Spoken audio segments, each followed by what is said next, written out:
Iskindi mga tol. Ito. Ewan ko kung anong tawag sa inyo nito. Pero tawag sa amin nito mga idol. Iskindi.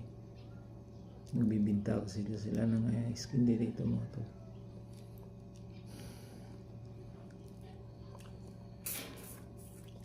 Sarap to pag ganito sobrang init.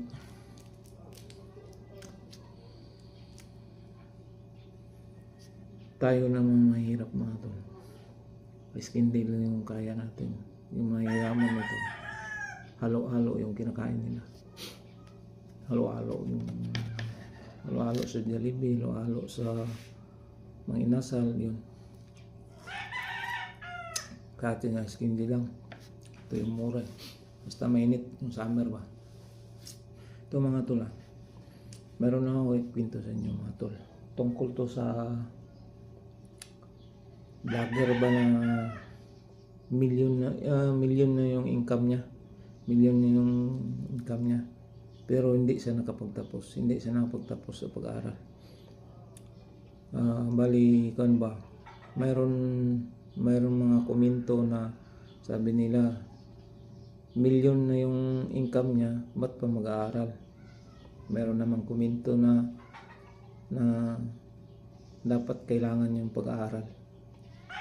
Kasi lulukuin ka lang din ng mga tao kapag wala kang pinag-aralan. Yung mayroon din na kumikwento na kailangan yung pag-aaral kasi nga yung pera hindi niya alam kung paano gagawin, paano. Tayo mga tol, sa akin tayo mga tol,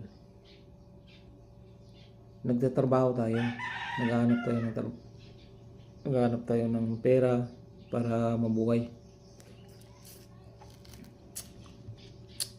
Lahat sa atin na magaling tayo maghanap ng trabaho, magaling tayo mag-budget ng sahod natin na kung magkasya ba sa isang araw yung 500 pesos.